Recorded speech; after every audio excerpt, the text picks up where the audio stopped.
Calling the meeting to order. Morning, everybody. Welcome to the April 9th meeting, CFPUA. We'll call the meeting to order. We do have a quorum. We need to excuse Councilman Waddell and Mr. Corder until he arrives. And Commissioner Zappel as well. Yeah, I'm looking at the name tag right there. So move. Second. All those in favor say aye. Aye. All right.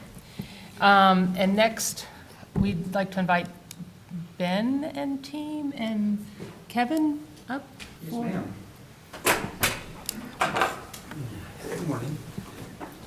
We'll unexcuse you now, Rob. Right here, right here. Right there. Wherever you want. Sit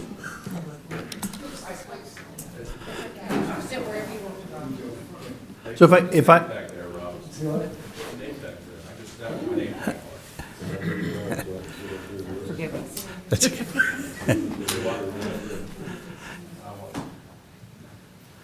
You're up. All right, thank you. So it's an honor this morning to be able to present an award and recognize some of our people. And if I could get you all to come up here and just stand over here to my right, that would be great. So the EPA's Area-Wide Optimization Program, or AWOP, is Craig up here? Where are you at, Craig? Okay, come on up here if you would. The AWOP is conferred on surface water treatment facilities that far surpass and exceed the state and federal drinking water standards for particulate removal.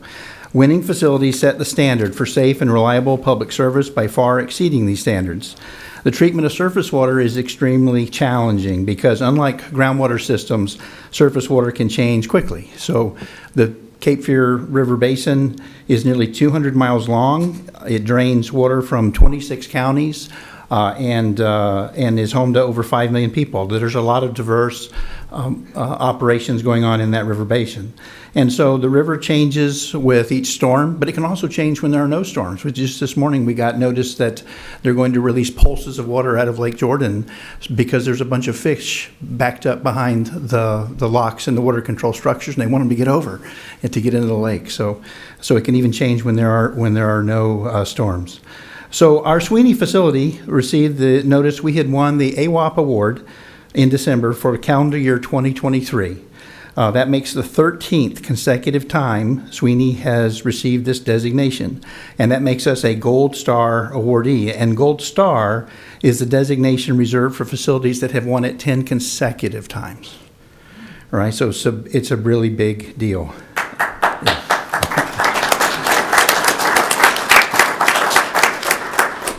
So only 16 facilities in the entire state have achieved this honor this year, the Gold Star status, and that's out of 160 total surface water treatment plants. So this is a reflection on our staff that diligently operate and maintain the facility. We have several folks here this morning. We've got Kevin Denson and Greg Purcell, Patrice Robinson, Ben Kearns, and I didn't miss anyone today? Lawrence and Matthew. Lawrence and Matthew, thank you so much for coming this morning. Of course, we can't bring everyone down here to honor them because someone has to stay behind and run the plant. And I'm sure if you talk to any of these folks, they would tell you it's a team effort. And so we appreciate the opportunity to thank this group of people on behalf of the whole team. So thank you very, very much.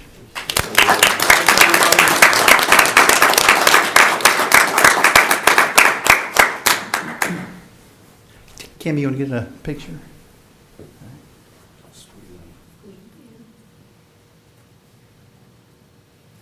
Where will that hang? Is that going to be? I'm guessing it'll be right by the other 12, yeah. right? Let me ask you differently. Where are they? Okay, thank you. A great way to start a meeting off.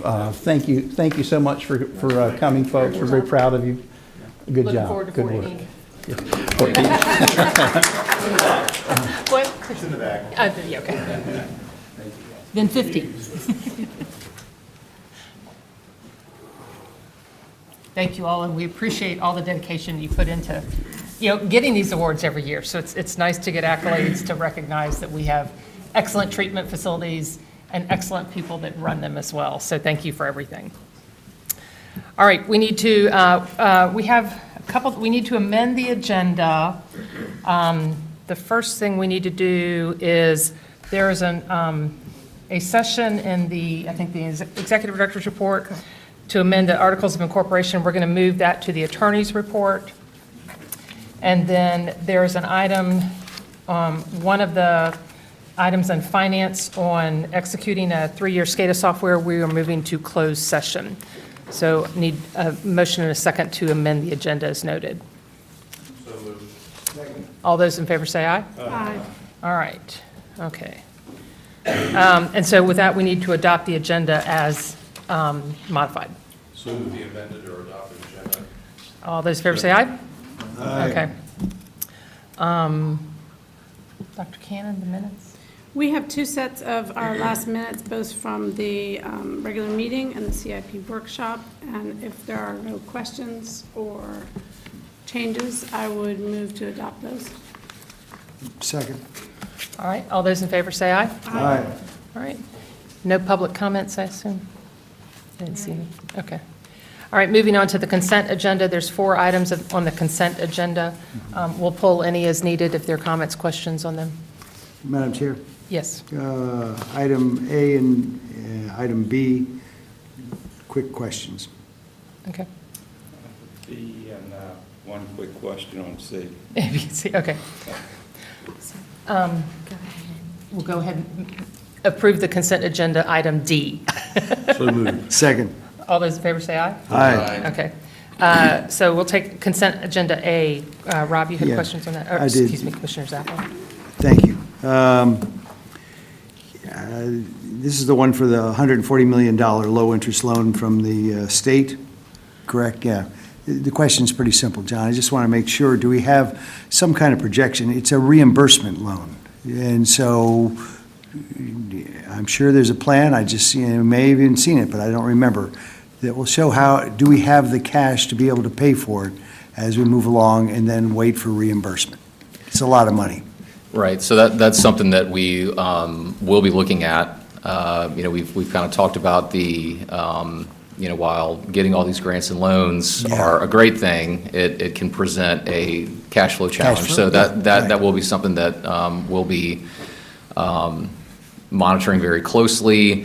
What we'll probably do is look at submitting those reimbursement requests on a monthly basis. Yeah. So we're never floating more than, a single month. Also working very closely with DEQ to make sure that they're turning those things around pretty quickly, so. It works both ways. And we have seen that get better over the past maybe 6 months or so. We were seeing some of those reimbursement requests take 6-7 months to turn around. Mm-hmm. I think that's down to something more like 2 or 3 months now. So, but we'll definitely maintain that relationship with them to make sure that they're turning those things around. And then from a cash flow perspective, we'll just make sure that we have enough in the bank. Good, thanks. We're about ready to go into a lot of money being spent over the next couple of years. Have you given any thought to creating a monthly cash flow projection on a month-by-month basis that shows where we're at? I'm sure you probably already have one. I just don't see it in the financial reports. Yeah, that was actually something that we talked about maybe 2 weeks ago, about putting that into our finance report. So we can do it both ways. We can do kind of a look back of how cash has changed, maybe year to date or over the past year or something like that. And then we can certainly do like a forward-looking. I think the forward-looking is really helpful. Again, just in a time where we have a flurry of a lot of money flowing out, and just so we don't get caught up short sometime. This loan allows us to defer going to market for the larger bond issue for Southside, and also allows the financial structure to be more favorable, correct? Right, so there's a lot of benefits to these SRFs. The debt service doesn't kick in until the very end, after the project's done. That's, compare that to a normal revenue bond, which as soon as you issue, you're paying the principal and interest. The other thing too, and we're in, talks with the LGC to use those SRF funds first, and that delays when we'll have to go to market for that larger, about $230 million bond. Hoping that'll be maybe 18 months. Maybe we can stretch it a little further than that. Another benefit is a big driver of your bond cost is often your capitalized what? interest. Excuse me? Big driver of what? A big driver of the bonds, of increasing your interest costs is going to be capitalized interest in a normal situation. But this may allow us to avoid doing that. So that's when you have to borrow in the beginning in order to pay interest until the facility's up. And so by having this in place, it could really help us with the financial structure, or it will. Good. Didn't know that. That all the questions for item A? Yes, ma'am. Okay. Thank you. Take a motion to approve item A as presented. Second. All those in favor say aye. Aye. All right, moving on to the wastewater master plan amendment. I think Commissioner Yeah, Zappel, you have a question. Just, again, a quick clarification. It looks to me to be about a 150% increase of the original contract. And what caught my eye is it's, if I read it right, it's to add a portion of it that will deal with wet weather, a wet weather component. It seems to me wouldn't that be a part of the basic thinking of it? That's the reason to do it. Why is that all of a sudden jumping up now and such a large increase? Yes, sir. I appreciate the question, and we have some experts in the back of the room. If I can't adequately answer the question, so the wastewater master planning effort has been going on for some time, and in the middle of that process, we funded a wet weather model. And so the wet weather model has now been calibrated. It was a significant effort. You have to install flow devices in manholes throughout the system, and then you have to wait on the rain, and you have to wait on significant rain, and take the flow pulses that you see and try to calibrate what came in as I&I, what came in as rainfall that soaked in. And so now that we have that model and it has been calibrated over the last year, we're bringing it home. And so, and I have to say, I'm really glad that we haven't completed the wastewater master plan because, as you know, as a part of the CIP process, we're considering deferring several projects. And this is an opportunity for us to infuse into the wastewater master plan those deferral projects. So we're going to focus their efforts on our lift stations and really use that information about I&I, the I&I model, to try to infuse the recommendations that come from it. Kevin, I get that. It seems to me I&I has been something we've been focused on, certainly I think since I've been on, on this committee. Why was that not, planned for with the original contract? Or was it always planned for? It's just now kicked in because we have this extra data. Well, we have now developed a legitimate model. We actually have a hydraulic model that yields the gallons per day per acre for the various sewer sheds. And so, we do condition assessments. We've been doing them for many, many years. We inspect our manholes. We look for I&I with CCTV technology, closed circuit camera TV. But the development of the wet weather model is a fairly new feature for us, and so we're excited about deploying it.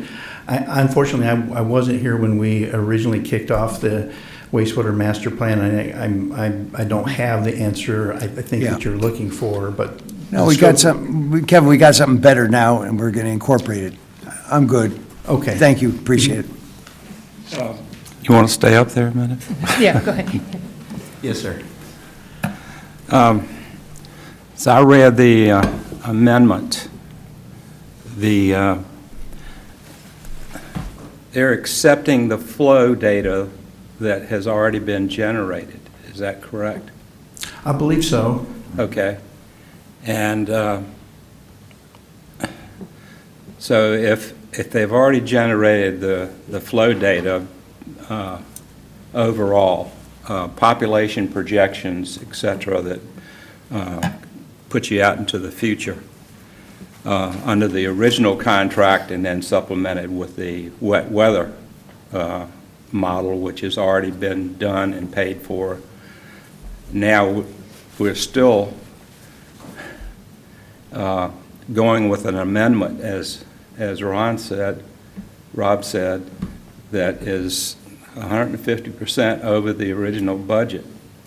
And it seems to be excessive. So what are we proposing to do here, other than the wet weather thing that wasn't part of the original contract?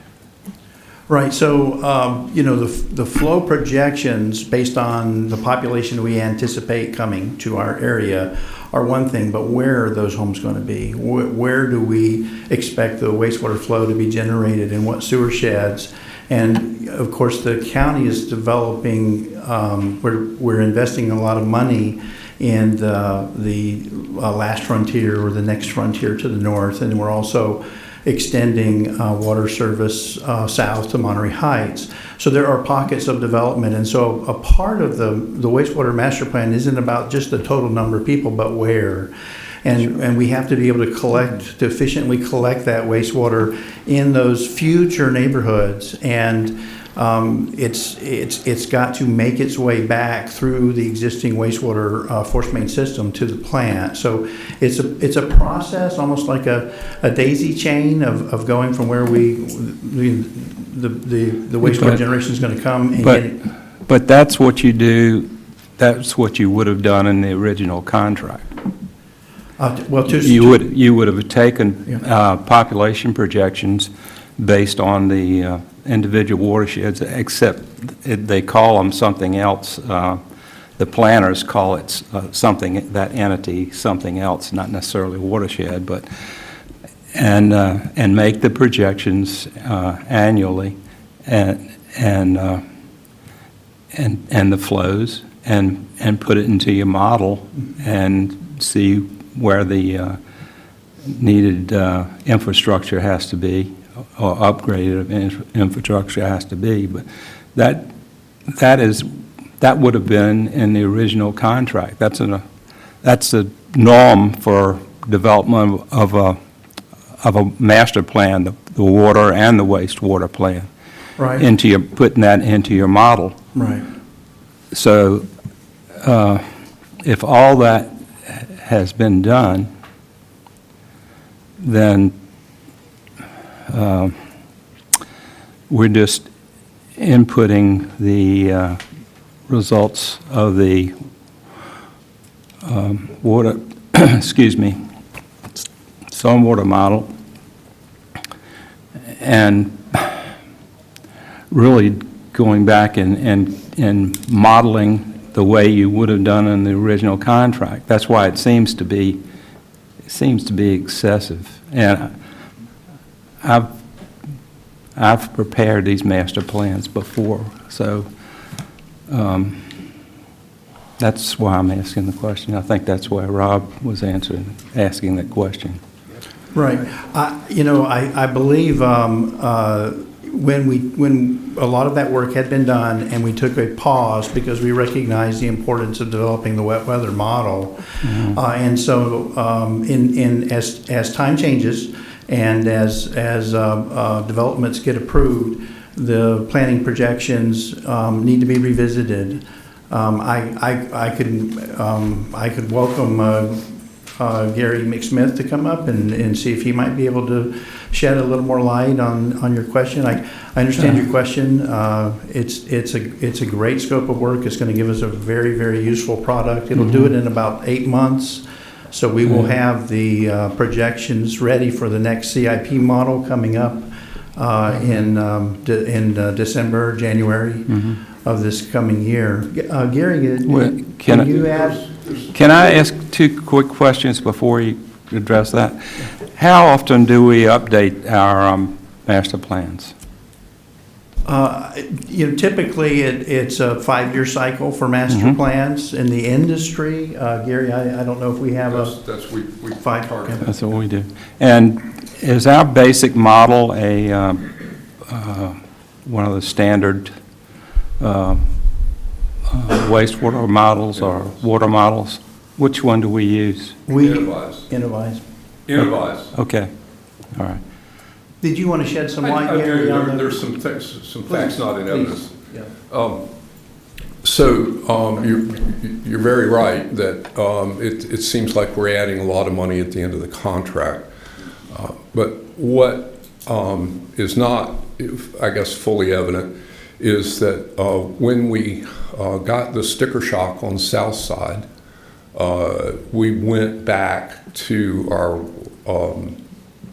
consultant doing this and said, look, guys, does this need to be a 24 MGD plant, which was what the sticker shock was originally planned for, a 20 MGD plant, or a 16 MGD plant?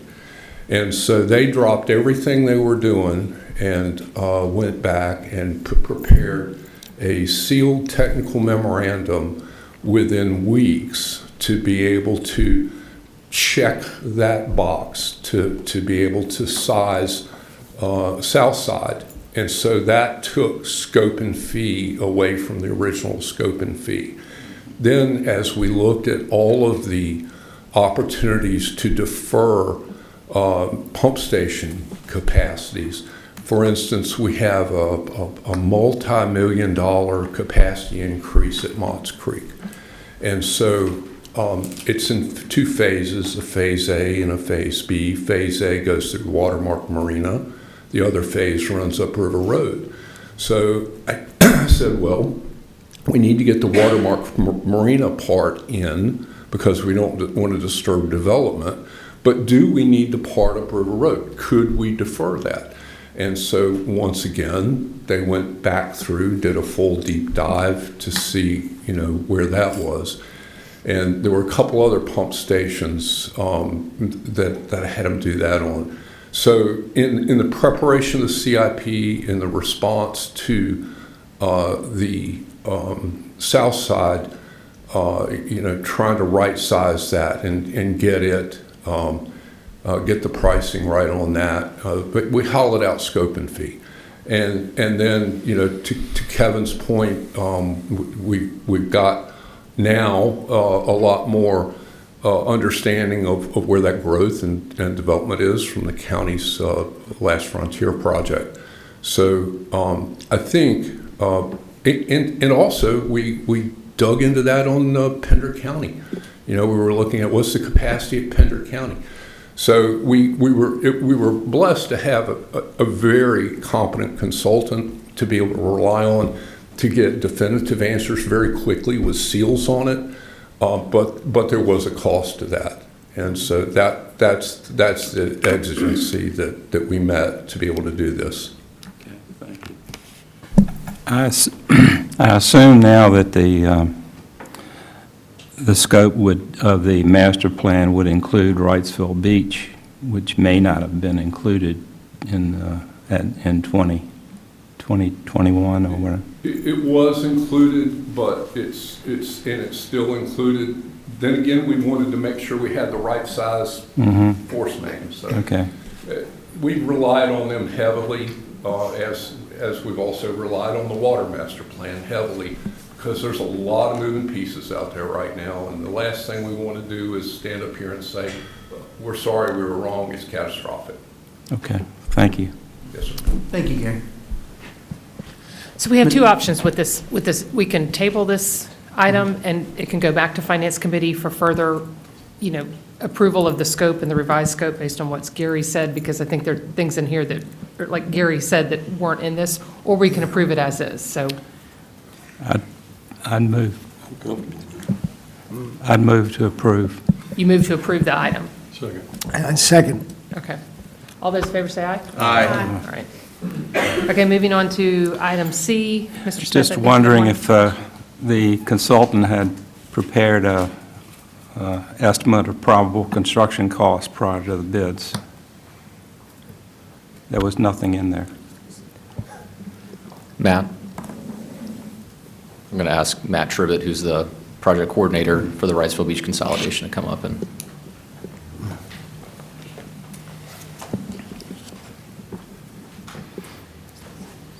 We're talking about the Lancaster Electric Yeah. bid. I think Cord was. Thank you, Mr. Smith. We did get a project estimate for that work. It was $673,000, so quite a bit lower than the bid amounts. We reviewed the estimate and the results with our consultant and did not find any clear answer as to why the bid amount was greater than the estimate, other than continuing to see pricing volatility. That's beyond what was expected. That did surprise us, but did not have a clear answer. We did receive 2 bids, so it was a small number of bids, but the low bid was very close to the second bid, so we felt like we were at least seeing some evidence that we are getting a good market price. But the consultant's estimate would, I assume, was updated just before it went to bid, That's right. and it was significantly lower. It was significantly lower, and it was based on exactly the scope that was bid. I'll bite. How much do we pay the engineer for this opinion that's 35% off? We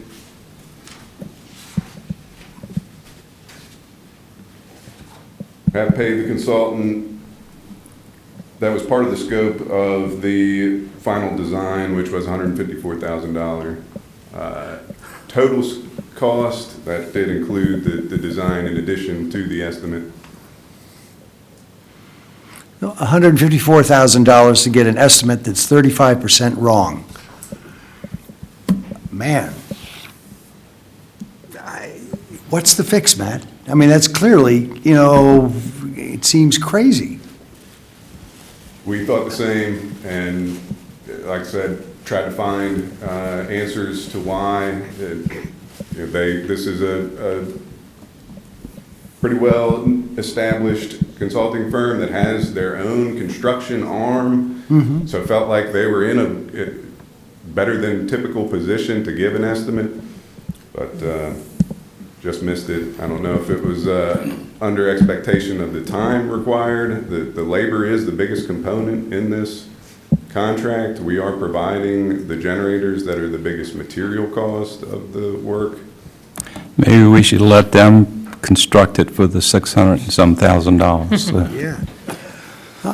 The overall point here, Matt, and I know it's beyond your scope, but the frustration is from the board level, is that at a period where we are looking at significant increases to our ratepayers, we're turning around and, it just seems like money's flowing in the wrong direction. It's really hurtful. Yeah, we share the same concern. I think Yeah. there's a couple of things here. I think what Matt hit on is there's an urgency to this. There's a compressed time frame. I think that may be a contributing factor to why that pricing came in higher than the estimate. And I think the other thing that I'd say too is this is one of the projects that's in that Wrightsville Beach bucket. So it's either going to be grant funded or funded by money that comes over directly from Wrightsville Beach, or well, it's part of the bucket. I guess with these other projects that rate differential will also pay for. So all of the funding for this project and projects like it are going to be coming from Wrightsville Beach. So there's no impact, and this board, I think, committed to that value and that principle in the discussions and the negotiations of the consolidation agreement, that our ratepayers would not be on the hook or subsidize any part of that consolidation, and that's still true. So I just wanted to. However, there are ratepayers now too. So, I mean, so they end up paying for it. But I think the point is, you know, the engineer's opinion was 35% off. And can that feedback go back to the future evaluation of next time we use that engineer? But aren't the... Agree. Thank you, Jennifer. But the funds that come from Wrightsville Beach are not unlimited. Right. That's what There's we're a saying. fixed amount of money, and there's still a number of projects that need to be addressed. And when all those projects get done, and it's over the amount of money that we originally agreed on, it comes out of our fund, correct? It will come out of Wrightsville Beach funds. Well- There's a process to recover. What goes into Wrightsville Beach there's a process to recover all of those funds from Wrightsville Beach. The amortization of that process. Yeah. Is, you're pushing it further out, yes. So there's The more a. you spend, the further out it goes. So there's a positive benefit of adding to Wrightsville Beach customers. And so day one, rates are a little bit lower than they otherwise would have been because we're adding 2,500 customers. Now, that's not quite true because day one, they're not going to be sharing in 100% of the costs. During this payback period that Dean's was talking about, we're treating the service areas as two different service areas. So during this payback period or during the construction of these Wrightsville Beach projects, a customer in Ogden or downtown is not going to be subsidizing those projects. Similarly, a Wrightsville Beach customer is not going to be subsidizing a project in Ogden or downtown. So they're only going to be they're going to be sharing in O&M, like all of our operation, and maintenance costs, our salaries and benefits, right? That stuff, and then that core capital piece that's treatment plant, we're talking about trunk lines, that kind of thing. So yes, it is a little bit of a nuanced, discussion there. Adding these project costs or adding costs to these projects, it just delays that payback period to when a Wrightsville Beach customer is sharing in the costs like, a normal CFPUA customer. I just have one comment. When the Southside wastewater treatment plant number came in that was surprisingly high, we climbed all over that. Everybody did.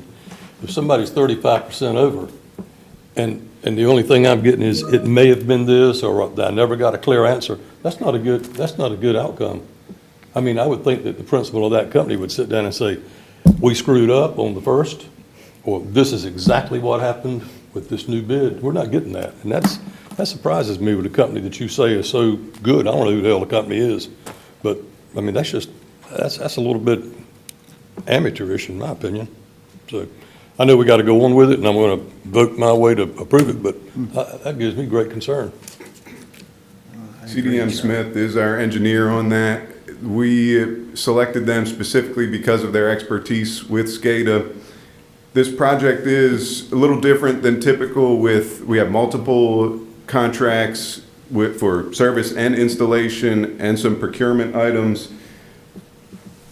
The total project estimate, which includes some components that you saw last month for the generator purchases and the SCADA installer and a future purchase that we still have yet to come, is running still over the estimate, but a lot closer at about a 16% increase on a total project estimate of a little over $2 million.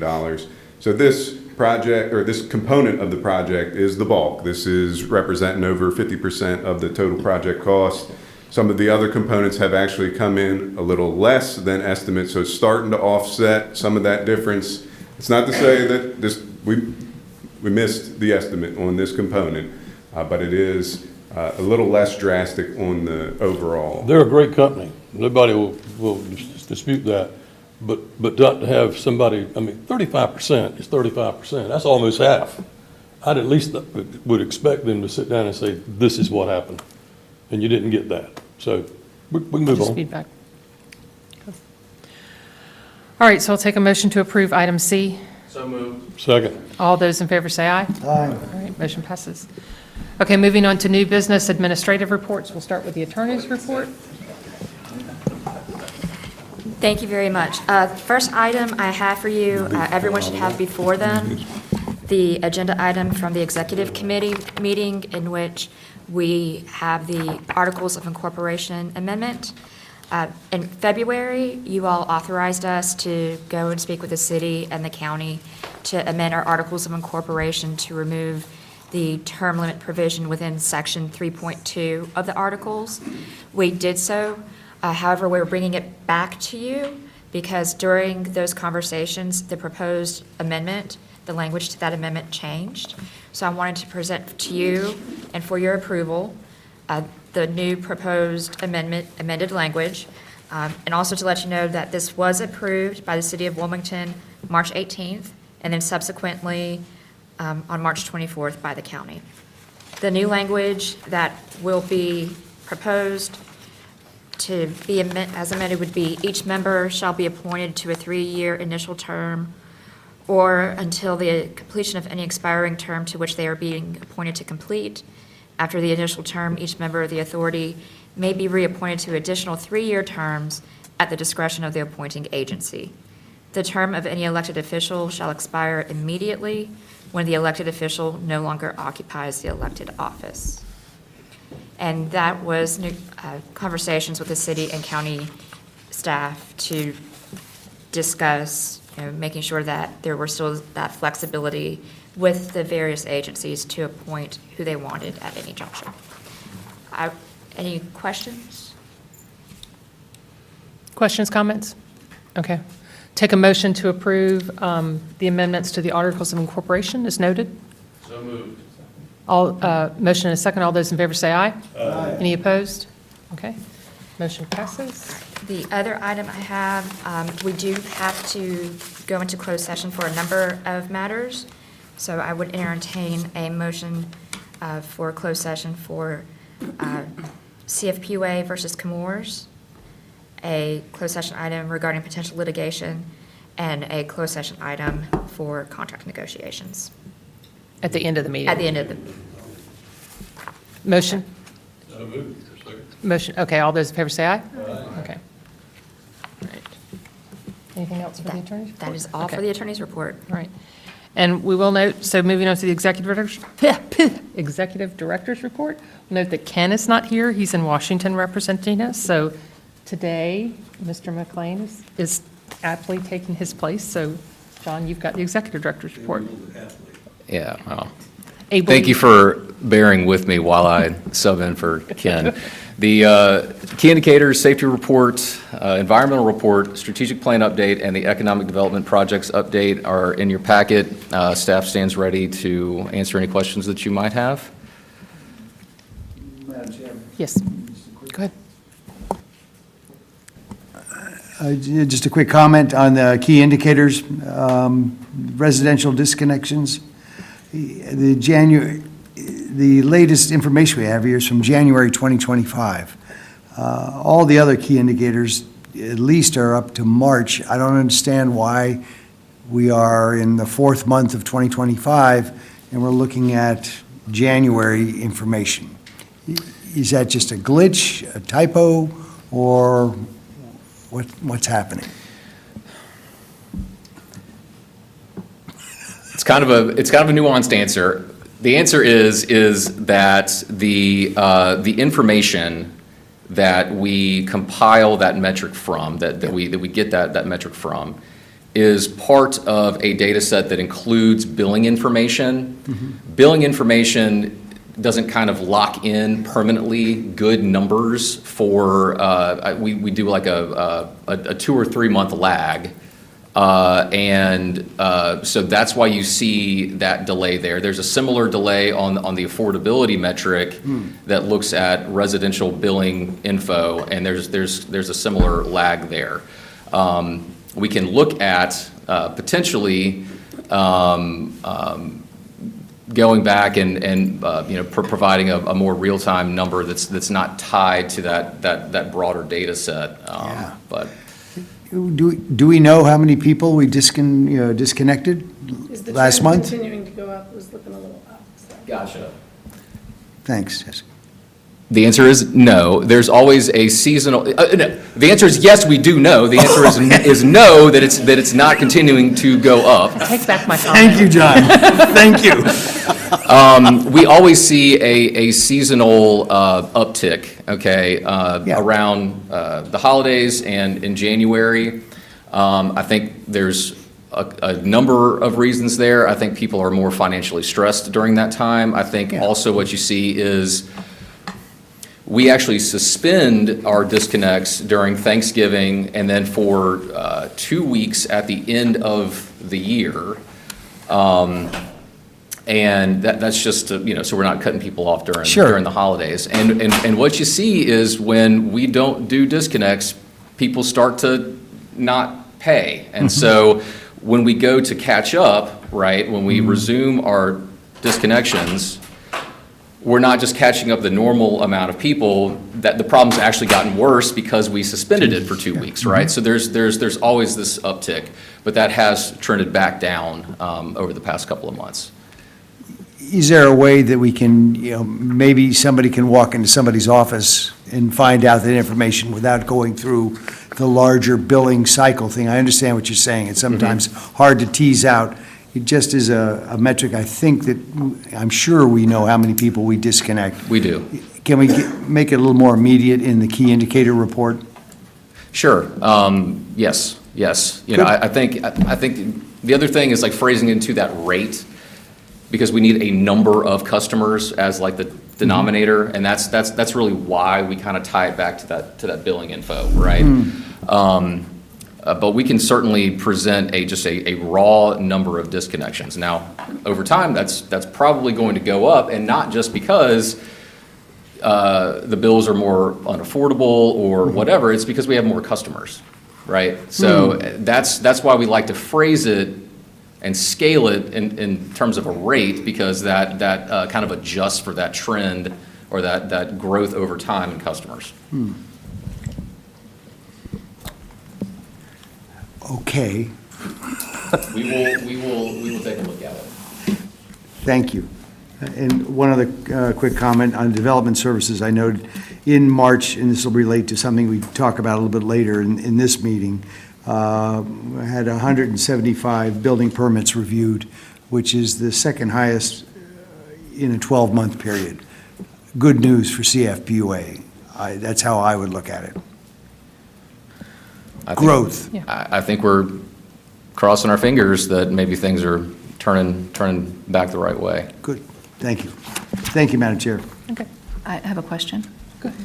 I don't know if this is more appropriate for the financial report or strategic plan financial viability, but back in December, I asked if we were concerned about potential increases in tariffs impacting particularly parts, inventories, inputs that we need.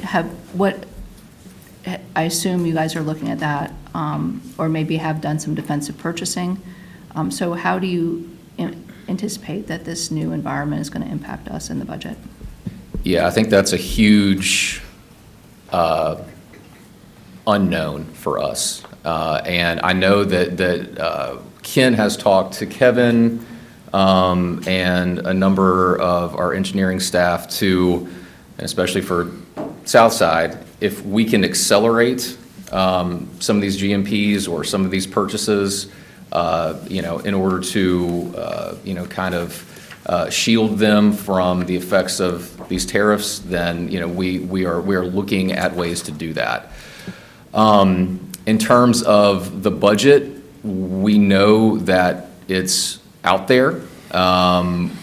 We don't really have a good idea of what that impact is. So that is, I guess, an area of uncertainty that's kind of baked into the budget proposal that you're about to see. Kevin, would you like to add anything on effects of tariffs? It's mainly a capital project concern. Those are higher dollars. Right. You're looking at those, just the materials that are involved? I'll just use a specific example. So the Neuros blowers that we're purchasing for the, to replace the north side blowers as part of the CIP that you're going to consider here in a few minutes, those are made in Toronto, right? And so Craig has done a really good job of getting in touch with the manufacturer's rep to try to ascertain if it would make sense, because Ken did say, you know, we can pull the trigger early if it would save us on the tariffs. And right now, it's just so uncertain. If there is the chance that the dust will settle a little bit and that we'll return back to somewhat of a normal situation. But if we ink a deal right now while the specter of these tariffs is hanging over our head, even though we're committing to buying them early, we could end up paying for it, and then the price drops later. And so there's just so much uncertainty with respect to buying this capital equipment. And as John said, this is not a situation we have been in before. And so I use that as an example. The Neuros blowers, we're purchasing a couple for north side, but we're going to need some also for the south side as well. And again, they're made in, at least now, currently they're made in Toronto. So, Kevin, may I ask you a couple things? Sure. So uncertainty is sort of the key word there. And, you know, putting on my triage hat, if we are in a situation where we can't get certain critical components, I think it would be negligent that we hadn't planned ahead. So I'm wondering if there's a possibility of developing just a triage list, just a core set of 10 or 20 things that if they were to be very difficult to get, that they would shut us down, and maybe focus on those. If you could put together some sort of a risk analysis, I think that would be helpful, because I think we need to be prepared for prolonged difficulty. And even, you know, just people are noticing when they're ordering things right now on Amazon, it's taking a week, 2-3 weeks more. I mean, things are changing in front of us, and we can't predict it, you're right. But I think because we are critical infrastructure and because we can read a little bit of the writing on the wall here, we need to prepare for those critical components that we couldn't live without. That would be my suggestion. Well, I think that's a really good suggestion. Thank you. Isn't it too late? No, I don't think it's too late. I mean, it could be, I but mean, it's, you know, The start tariffs, now. tariffs in No place. better time than the present. Yeah. So, but Well, the yeah. other side of that coin is it could work in our favor when the dust settles. Anybody think of that? Fine, but I'd rather be sitting on Oh, components. I don't discount what you're saying, Jennifer, Yeah. that we need to move on and be prepared, but it could work tremendously in our favor. I would love that, I would too. but we got to plan for the worst.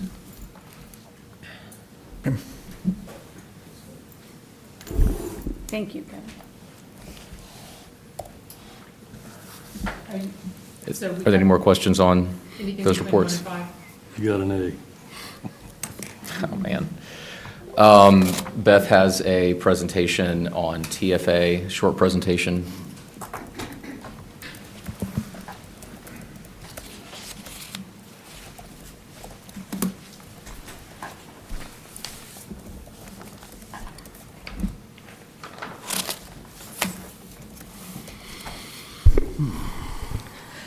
Good morning, everyone. So today we're going to talk about another PFAS. I want to share information about trifluoroacetic acid, that also known as TFA, which is an ultra-short chain PFAS. So what do we know about TFA? TFA, as I said, is a ultra-short chain. Is an ultra-short chain PFAS. It's a 2-carbon chain PFAS. It is created as other larger PFAS break down, and as a result, it's believed to be the most abundant PFAS in the global environment. This includes at our good neighbor site upstream, Comores, where TFA has been found as part of the consent order enforcement activities. The reason TFA is on our radar right now is because Dr. Detlef Knappe recently briefed staff on ongoing research that he's doing on TFA levels in the Cape Fear River and the drinking water. So despite how abundant TFA is, there's little research on any potential human health risk with this compound. That said, a couple of drinking water health advisories have been issued in Europe. Germany issued a guideline for 60,000 parts per trillion, and the Netherlands issued a 2,200 parts per trillion health guideline. I should note that both of these levels are significantly higher than the TFA levels that Dr. Knappe has found in our tap water. So, next slide. So Dr. Knappe and his team have developed their own analytical methods for testing for TFA, and he is currently involved in 2 research efforts here in the Cape Fear region to assess contamination and exposure. So in one, his team has analyzed raw water samples in the Cape Fear River that were preserved from research that was conducted back in 2017. So those historical levels showed in those samples to be approximately 100,000 parts per trillion at that time. So Dr. Knappe is furthering his research and said that this research should be published later this year. So we'll have more information on those levels and the concentrations and samples at that time. A separate effort by Dr. Knappe and his team is focusing on analytical results of tap water that's been collected last year within this region, including from a residential customer in the Sweeney service area. Those results showed TFA levels of 1,630 and 1,660 parts per trillion, both of which, again, are below even the lowest level European health guideline level. So those publications from Dr. Knappe are anticipated to be available about a year out. So moving forward, what is CFPUA intending to do? Moving forward, we're planning several different actions.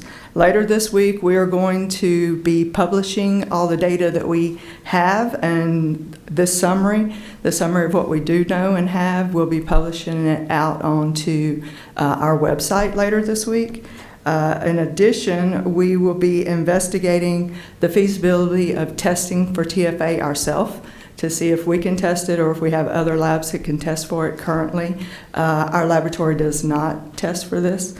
The other thing that we're doing, which we have been doing since finding out our experiences with CFPUA, which is another ultra-short chain PFAS, how much of a challenge it poses for our Sweeney GAC system.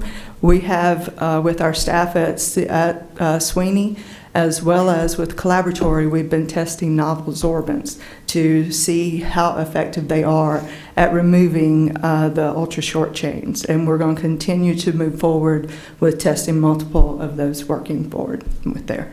So we have made a commitment to let you know what we know, what we don't know, when we know it, and this is kind of where we stand in our path moving forward. So, Beth, obviously, it was tested, one of our customers out of their tap. Yes. Between 1630 and 1660. If you said it, I missed it. Do we know what it is coming out of Kings Bluff? They did not do the raw water at this time of data that they shared with us. I was only asking that yeah. to see how effective our treatment was. Yeah, indications are that it's not effective at removing it, but all of that data will be coming out with Dr. Knappe's research. So they tested the river water from back in the day, which is prior to the consent order with Comores and everything, and then they tested tap water here recently, locally here in Sweeney as well as Brunswick County and others. So, Are they? I assume they're testing it above Comores as well.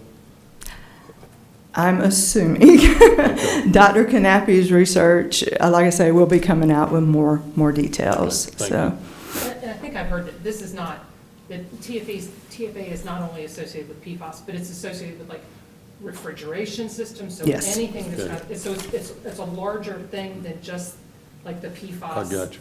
You know, it's a fluorochemical manufacturer. It's, you know, if all those halocarbon, HCFs, this could be a byproduct of it. Okay. Yeah, it is a byproduct that's broken down from those larger PFAS. So it breaks down, it's a 2-carbon chain, you have the 8 carbons, you have 10 carbons, you have many thousands and thousands out there. And this is a final degradation product of those longer chain PFAS. That's right. So, and they could biologically separate and form the smaller, shorter chains.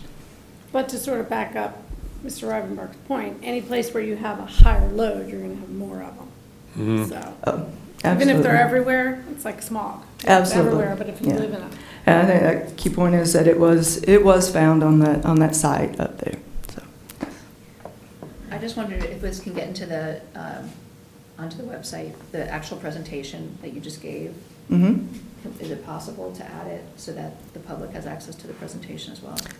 I will defer to. Did you hear that? Cammie said, shaking her head, yes. I just, it's not in the agenda items, it's not in our items, so I just wanted to Well, see that if was we one of the items in the presentation to publicize this It's on our going up, website. yeah. Like we That do with actual all of our proposal? others, with all of our other data on emerging compounds. Okay, I was just looking for the PowerPoint to be in our. I said, Cammie and Vaughn are shaking their head, yes. So we'll get it out there. Thank you, So, thank you. I'll send it to you. all right. Promise short, it was short.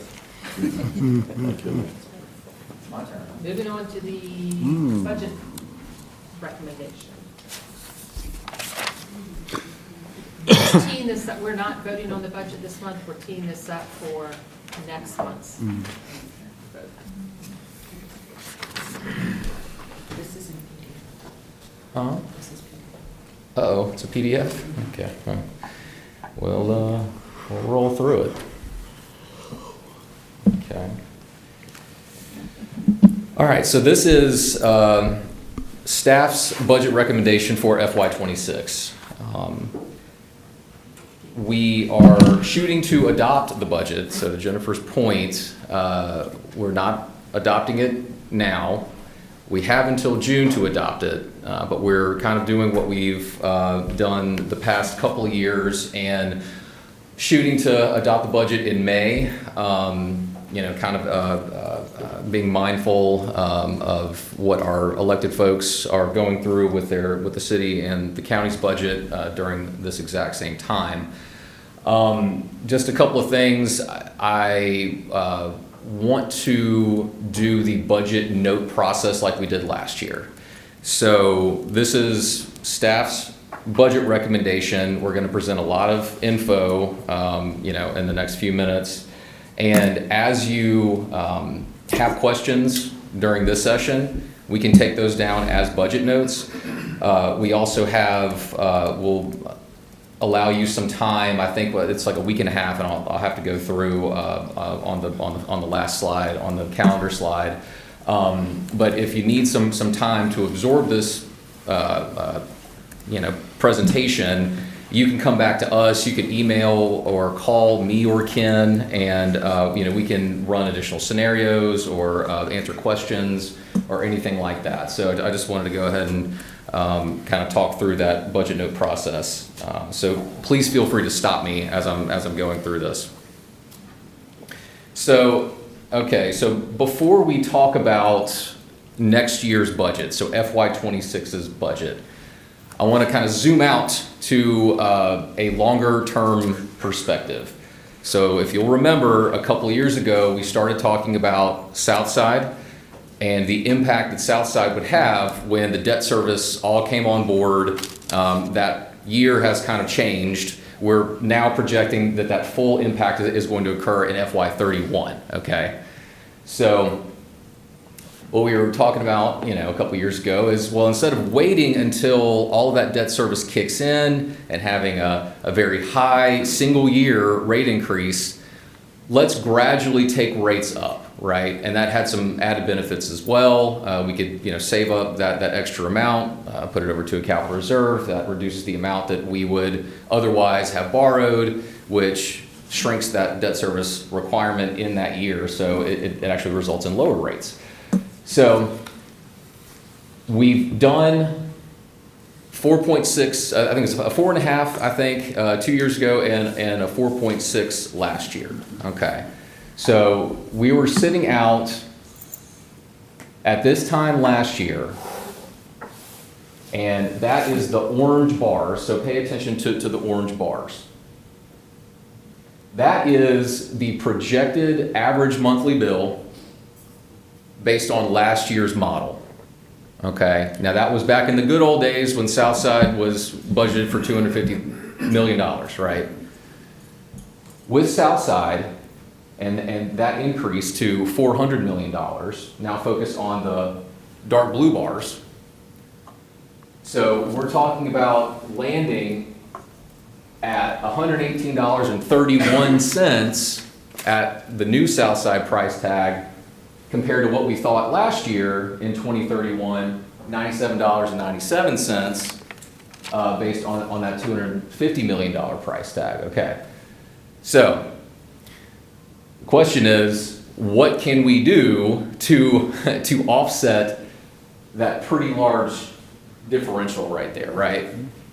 The answer is, one thing is the consolidation is going to help, right? So we're adding customers. So that's one positive thing that is factored into this model that was not factored into last year's model. The other thing is, we've been exploring trying to align our user fees and charges with the cost to serve those users, right? And so we had our workshop last month. We talked about a couple of things. There was also some feedback about a special irrigation rate, and we've come up with one of those that is factored into the budget proposal that I'm about to go through. So, kind of collapsing back down. So we have this, so this kind of factors in right here the impact of those things, right? So with the consolidation and with those additional revenues that are in this proposed budget, that's kind of where that's the positive difference that's making, taking that dark blue bar down to this light blue bar. Okay. So in order to get there, we need to talk about these things. We need to look at adopting these things in order to kind of stay on that path to get there. So FY26 is kind of just that first step in this multi-year step when we're having to really approach this wall in Southside and that debt service requirement. Okay. So talking about the FY26 budget. This is the expenditure side. We're comparing let's see. I'm hating that I'm having to go up here and point this stuff out. But yeah, we're at a total budget of $129 million, right? 129.3. Compare that to the $120 million for FY25. Okay, that was adopted. That's a 7.8% increase. Now that's right on track with what we thought that percentage increase was going to be in last year's budget for FY26. Okay, so we thought that the FY26 costs were going to be around this number. It's actually a little bit higher. We thought it was going to be a 7.6% increase. It's 7.8. But what wasn't factored in that number was cost related to Southside. So we have some positions coming over from Southside, and there's some additional operating costs. So that's kind of accounting for that difference. The story is that the salaries and benefits and the operating stuff, our chemicals and our electricity and all that stuff, our debt service and our pay-go transfers, those are all right in line with where we thought they would be last year. Okay. So what does our salaries and benefits line include? You can see that it's increasing by 1.9, almost $2 million. That's about 5.6. We bake into our model a 6%, so we're actually beating our model from last year. So a large portion of that is a combined market merit adjustment. It's 3.5%. I think there is a 1.5% COLA and a 2% merit that's in that adjustment. We're also adding a junior cybersecurity analyst. I know Cord came and did a presentation, I think it's been maybe 3, 4, 5 months ago, about the risk that cybersecurity and cyber attacks pose to this organization. We all met and kind of vetted that proposal of adding this new position. It's kind of to just make sure that there's that key redundancy in our efforts to protect our organization. So kind of all-in salaries and benefits for that position is $127,000. We're doing a reclassification. One reclassification is proposed in these numbers, moving the real estate manager to a real estate attorney. We're kind of in a position where, the current incumbent in the real estate manager position is a licensed attorney in another state. She is pursuing her reciprocal licensure in North Carolina at this time. So that's kind of one piece of it. The other piece of it is we think that there is a benefit of actually having a licensed attorney in that position. And we're actually planning on insourcing some of the stuff that we're currently outsourcing. So that's what that reclassification is really all about. There's a reduction included in here. We talked about closing the downtown lobby at the workshop. We've kind of seen those numbers tick down, so that is included in there. It's about a $75,000 reduction.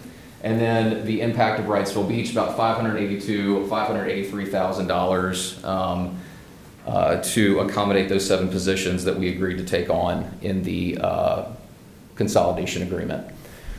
The operating costs, I do want to note that there is a $1 million reduction in legal costs related to PFAS now that discovery is over. We're kind of in this, I won't say lull period, that's probably a bad way to describe it, but certainly a less cost-intensive period compared to discovery, right? And we're thinking that that's going to go to trial 27? Potentially 2027. We're going to mention some things in the closed session to shed a little bit more light on that. Thank you. So for this upcoming fiscal year, looking at some relief, I guess I should say, in the legal costs related to PFAS. Also have an additional GAC exchange. Our GAC exchanges are kind of, they kind of oscillate each year, every other year. It's, there's a 10 and 11, is that right? Or is it 11 and a 12? 10 and 11? So this is an 11-year, an 11 change-out year. So there's an additional $400,000 that's included in the operating costs there. And then there's $735,000, almost $736,000 related to operating costs for taking on the operation of the Wrightsville Beach system. That 735 would be paid out of what we were talking about earlier, the Wrightsville Beach pot of money. So we are all sharing in those costs. We will all be sharing in those additional costs. So those are costs that are shared across all customers, including the Wrightsville Beach customers. What we were talking about earlier was capital only. Okay. Capital only.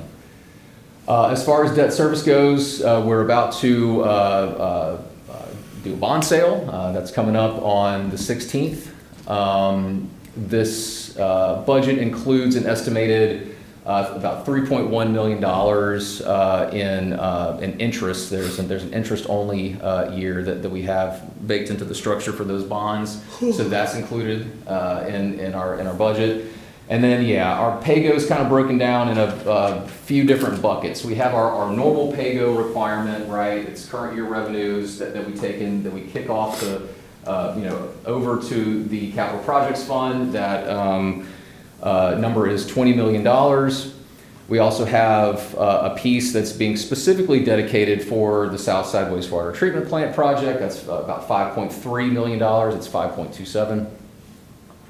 And then this is something new for this year with the consolidation. And in this budget, we're planning on that consolidation going live on September 30th.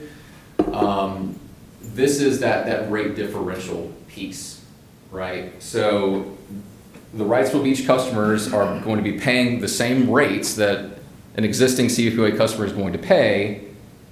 However, there is that non-core capital component of the rates that they are paying that is going to be spun off to fund their projects, right? And that's what that is. Now that's a little bit low, compared to a normal year in the model, and that's just because this is like 3/4 of a year. It's not a full year, but we're looking at kicking off around about $1.4 million each year to fund those projects.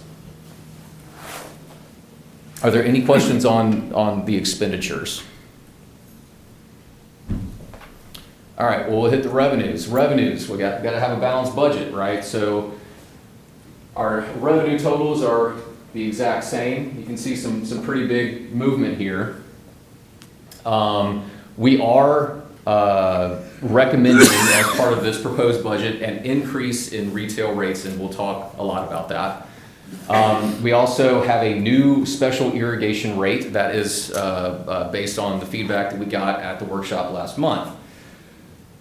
So you can see here with the SDCs, there's no change in the SDC rate. So it's the same rate, but what we are doing is we're adjusting the number of SDCs that we're planning on assessing.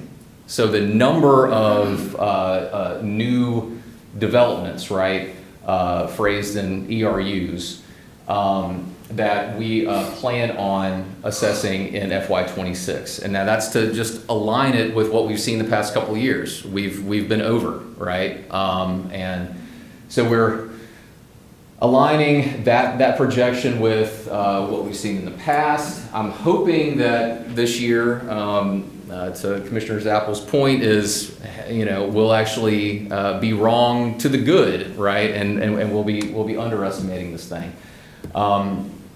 As far as our other charges for services, this looks like a pretty big dip, and it is.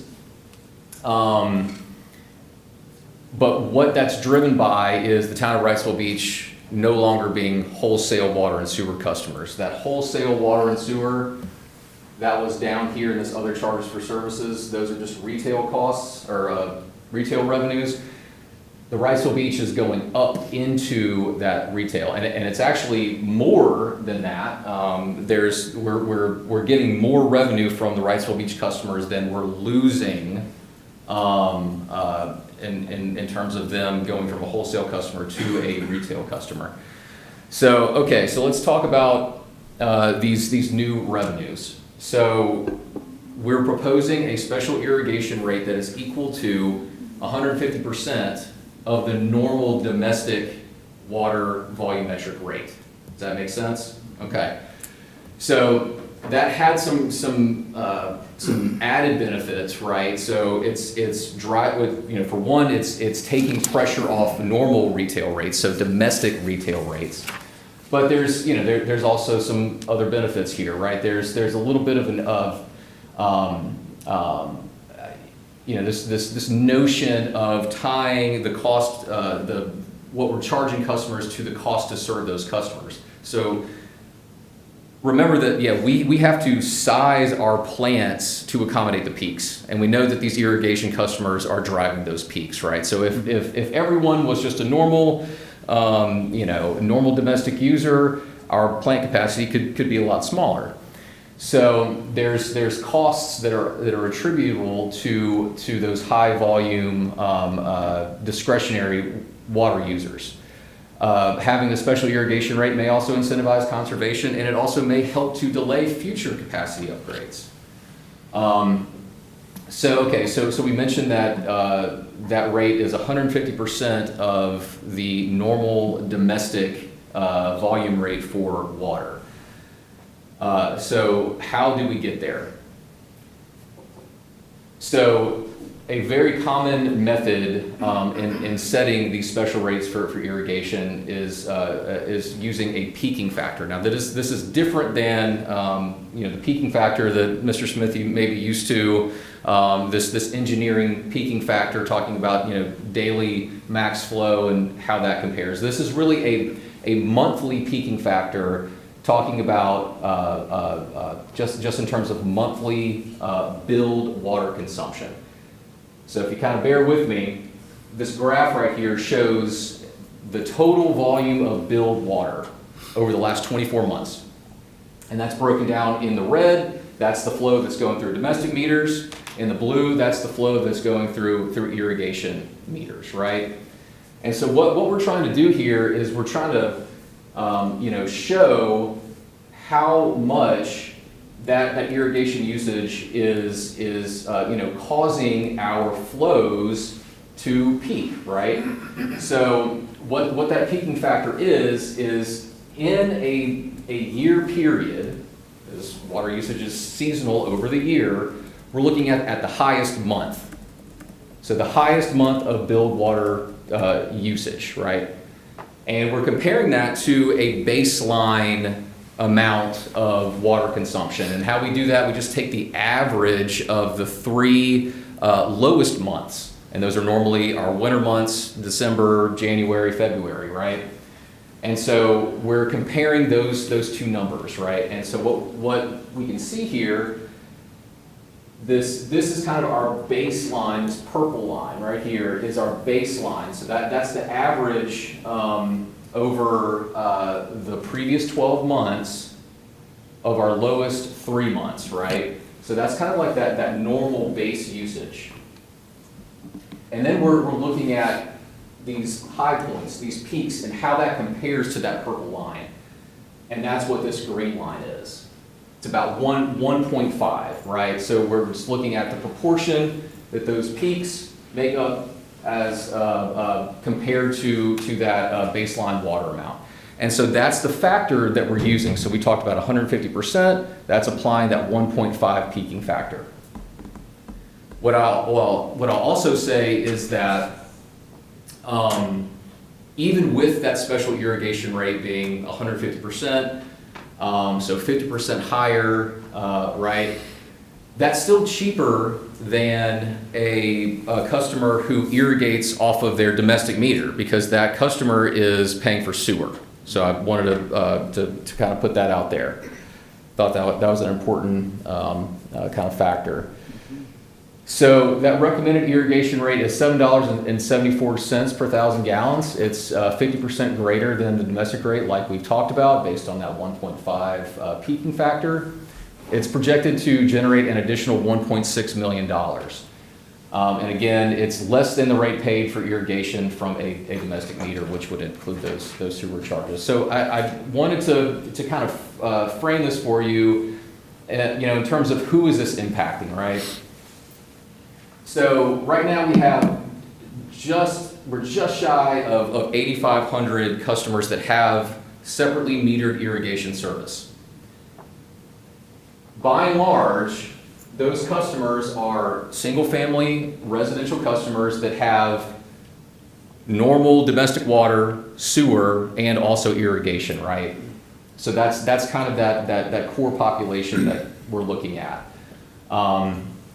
And let me just pop down. I can show you, when we put this in the context of our, I guess, our total proposal for increases to retail rates, you can see right now a customer that has separately metered irrigation service would be paying $4.86 per gallon. We're talking about that going up to $7.74 a gallon. It's an increase, I'm saying a gallon, per 1,000 gallons. That's $2.88 per 1,000 gallons increase. How does that translate in terms of an average bill? So those 7,600 customers, right? Right now, they would be paying about $94.64. With that special rate, you're looking at about a $17 increase per month. So going up to just under $112 per month. So I just wanted to give you an idea of the impact of that special irrigation rate on customers. And that would be this block of customers right here. Okay, are there any questions on that special irrigation rate? That's a lot of information, yes. John, so just residential or residential and commercial? This would be all customers. All customers, so just those two, single-family residential and non-single-family residential? Sorry, so this is single-family res, and this is everyone else. Everybody else, okay. Yeah. Mhm. Number two, I probably didn't crunch the numbers correctly, but what if I just unhook my irrigation meter and go and just start using, would it be cheaper? Is that what you were saying, that the rates? No, it would not be, Sewer. it would be more expensive to do that. It would be more expensive to do that. That's a Obviously, better you way to wouldn't phrase set it that than up I that way, phrased but I was it. like, wait a minute. Yeah, okay. John, I had a similar knee-jerk reaction that Jessica did here when I was looking at it, and it wasn't until I read through. I think it would be helpful in, going forward, if you stress, or at least we put out there, how much you're saving if you go to an irrigation meter. In other words, just do the math, because I think that's, that would be a good thing to promote.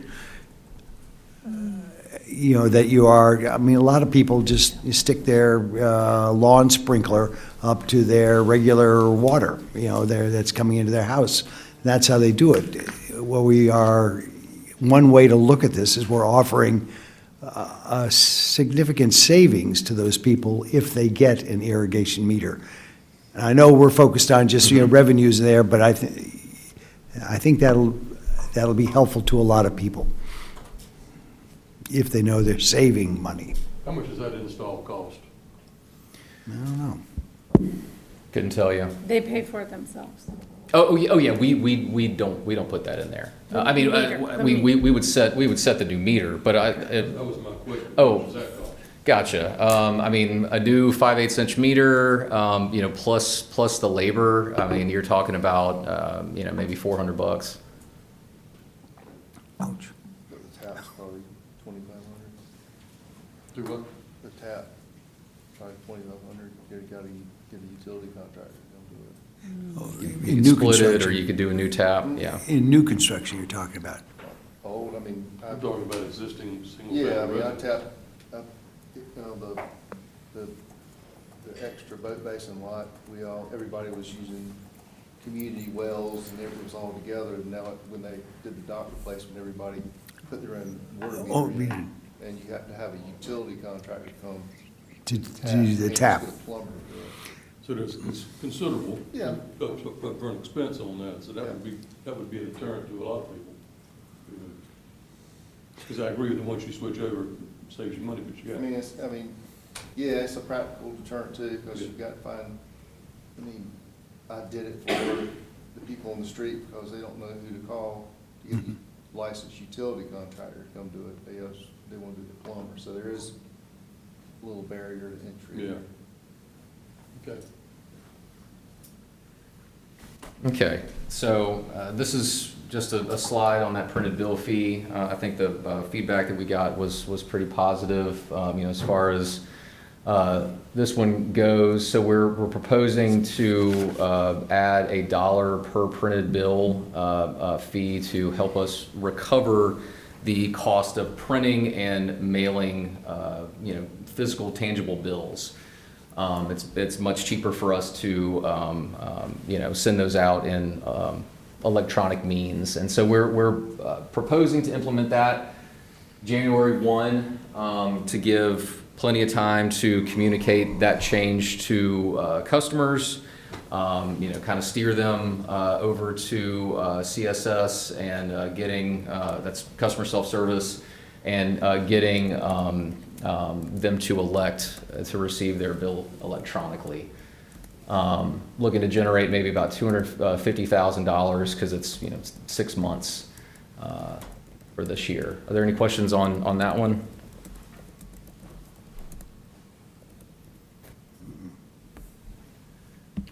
So this one we discussed back in the workshop last month, talking about the fees related to the review and the inspection costs for new development.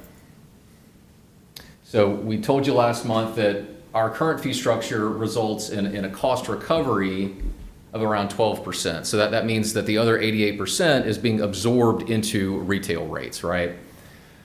So what we're proposing is to recover 100% of those costs, and kind of doing it in a little bit of a different way on a price per linear foot basis.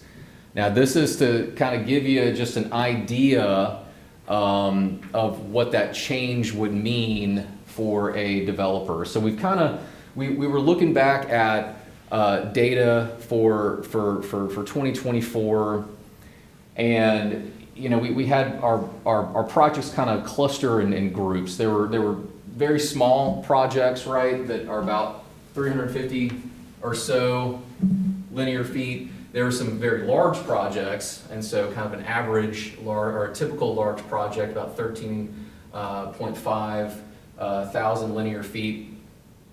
And then, kind of the ones that were in the middle, right? So about 4,000 linear feet. And you can see the number of lots that are associated with those different sizes of developments. Looking at, 5 lots, 61 lots, 130 lots. So under our current fee structure, a small developer would be paying $65 per lot, okay? For a medium size, $26 per lot, large size, $36 per lot. The new fee, you can see the numbers there, would increase to $329 compared to the $65, $308 to the $26, and $488 to the $36. So that's pretty sizable differences, right? $264 for the small, $283 for the medium, and $452. I think what we wanted to do is kind of think of these costs as administrative costs that kind of get tacked on the construction costs for the developer installing this infrastructure, right? So kind of putting that in perspective of the cost per lot, including construction and the fees, right? So for those small, medium, and large developments, you're looking at, with construction, under the the existing fee structure, that would be about $64.83, $6,500 per lot, right at $10,000 per lot, and $13,275 per lot for a large development. So these fee increases, phrased in terms of those construction costs and fees per lot, kind of like that all-in look, it's about 3 or 4% increase in those costs for development. So just wanted to kind of phrase that in maybe a more complete picture there. Are there questions on that? I'm sure there's questions on this. Dean, how does that feel? I mean, you're in the business. I'm still trying to figure out these numbers. Okay. And I get the review fee at the top, right? Number of lots, current fee per lot, and inspection fees. Mm-hmm. And then the second block, cost for construction, cost per lot construction and fees. How about small, is that an actual? So these are based on actual projects in 2024. So when you look at these fee increases on a per lot basis for these different categories or sizes of development, 264, 283, 452, or if you were to phrase this in percentage terms, you're like, okay, this is crazy. This is a crazy big increase, right? It looks huge, right? So I guess what we wanted to do was kind of put that in perspective of what the developers were paying, kind of a more all-in look that included the construction costs on a per lot basis for these different sizes. So to install this new infrastructure, you know, we're going to be paying a contractor, labor, materials, right? You know, for water and you know, sewer main, and we're also going to be paying CFPUA some review fees, right? That's what this number is. This is construction costs and the old fees per lot, right? Or the current fees per lot. This is the increase in the fees per lot, and so we're phrasing those increases in terms of really like this all-in cost per lot that those developers are paying. So is that review? No, he's got the review at the top, and then that's basically all in water and sewer and review at the bottom. Yes, this is review, inspection. This is all in. All-encompassing. Yes, this is all encompassing. So you've got, the cost per lot, construction fees is the 6, 10, and 13. That's water and sewer in and inspected Yes, and approved. that's right. Doesn't include impact fees. No impact fees there. No. This is just, yeah, construction and the CFPUA review inspection fees. This, you're not factoring in multiple reviews, are you? I mean, this was, we're talking about, we're right now recovering 12% of our development services cost, but that includes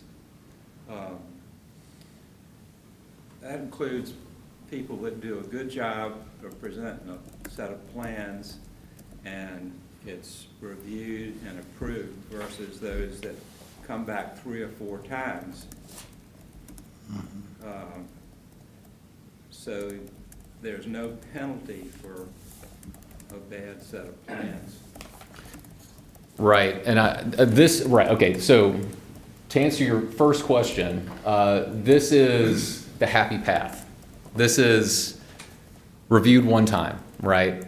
So everything was up to specification, no problems, we didn't have to send it back.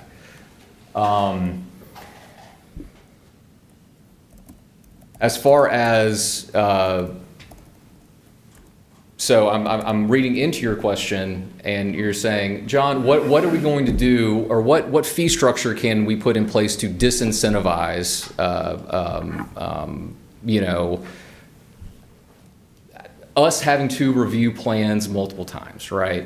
You know, there is nothing in this proposal that addresses that specifically.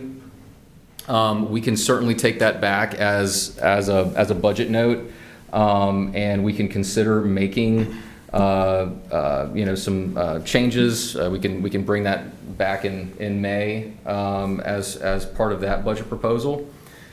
Does that sound? Yeah, I think maybe normal would be a good set of plans.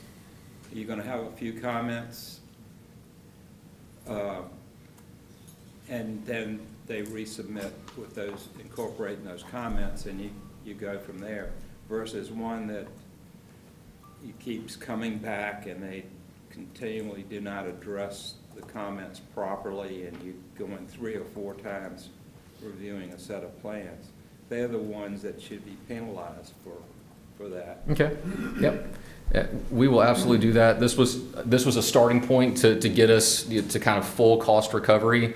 And I also want to remind you too, I mean, this is kind of like the first step in a plan for us to really take a critical look at the efficiency and timeliness of trying to turn reviews around, right?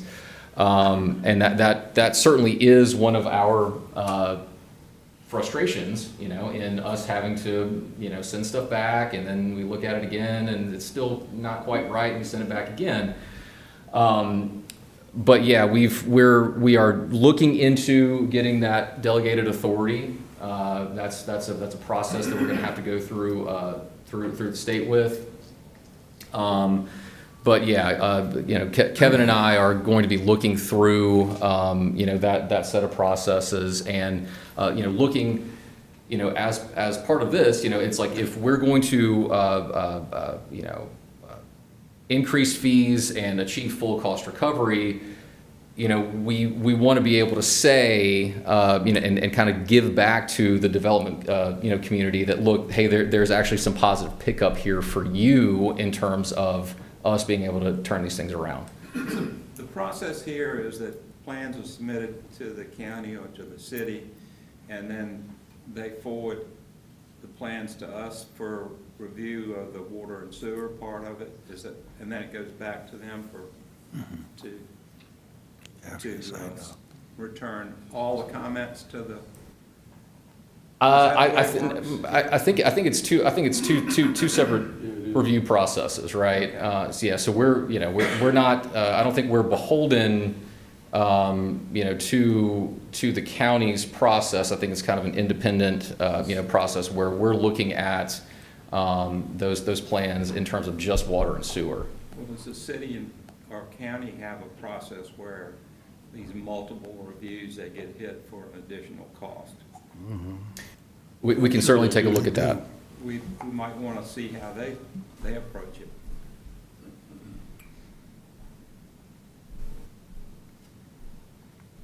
Okay. John, I think if you get the process down as far as what it, kind of, the development committee, I don't want us paying for, 88% of the cost for development. I want it costs what it costs to get the development in.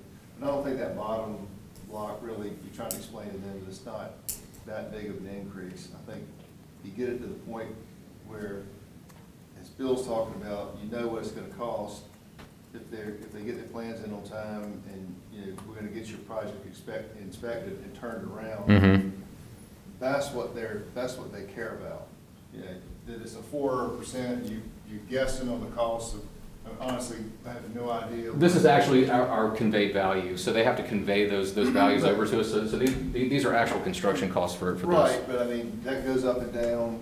Sure. I think just leave it to what it cost us and their time value of money. Fly at 20,000 feet. Don't get down in the weeds to try to overanalyze it. I guess Mm-hmm. from the standpoint, if I've got a development, whether it's 61 lots or 130 lots, and I'm getting it turned around in a quick amount of time and I get my inspections done, if I'm doing my job and y'all are doing your job and I get my project in on time, then whether or not I'm paying $200 a lot or $400 a lot, I'm not even gonna think about it. Thank you for that feedback. John. Wes. One thing too, follow up on that, I completely agree. I think the top chart means the most. Uh-huh. But I think what's really important here is, I think that, to what Dean said, I think the dollars on this, getting our money back, which we're having to invest to do this plan, all makes sense. But I think there needs to be two things with this. There needs to be a cost, but then there also needs to be clear expectations of the process and turning around, because the speed of getting it through the system is what's really important, and the cost associated with that speed is more insular. So I think these things kind of need to work together on clear expectations of what that review time frame and things are going to be. Mm-hmm. All that's contingent upon the set of plans and how accurate it is, but I think that is combined with the cost increase. I think everybody would be fine with that. But if pay 80% more and it takes twice as long, then that's. Don't let Brunswick County is double your Right. tax fees. And by the way, Right. it's gonna be, instead of 8 weeks, you're gonna be out 15 weeks before you get That's the water meter. that's what I'm saying. So I think we need to be proactive on our side to make sure that we are, we're increasing costs, making us whole, but we're also being efficient and getting things done. I think those are complementary. Can that happen? Because I hear that a lot, is the time development, not just with CFPUA, but with all the inspectors. Everybody, yeah. Oh, man, That's like sticking at the bank. Right. I think what I can say is that, as part of this restructuring of the fees, we are going to be taking certainly a critical look at that, in terms of setting those expectations, those turnaround times, and, to include but not limited to, pursuing that delegated authority for us to be able to turn, not have to go through the state. That'll definitely help. 15 weeks on getting a water meter set. Crazy. Yeah, it's nuts. In an existing subdivision. John, go back just for a second, just for clarity's sake. The cost per lot, construction and fees, that includes the tap fees for water and sewer? It does not. It This does doesn't not. have tap fees, it doesn't have SDCs, it doesn't have, any administrative costs that we have no idea about. This is purely the construction costs that was reported to us by these developers with the current fee included. So these numbers included. So that's just laying pipe, it's not, no tap fees? That's right, no SDCs. No tap fees, no SDCs, which if you added those percentage numbers would go down a lot, Yeah. right? So, I agree. We were really trying to rack our brains in terms of, if we were to have put this in terms of percentage numbers, I don't even know what that is, right? I mean, you're looking at, 8,000% increase or something, right? Something crazy. So, but what we wanted to do was just kind of put that in to, I guess, a little more holistic perspective. That was the intent there. But yeah, I think that's great feedback. Willing to pay what it costs. With that said, hey, let's put some guardrails and some expectations around those, plan review, inspection, turnaround times. Gotcha. Okay. So all of that baked in, all of those things, with all of those things, the irrigation rate, printed bill fee, all the costs that we talked about, and those development services charges, we're still left with a little bit of a gap, right? And that falls onto retail rates.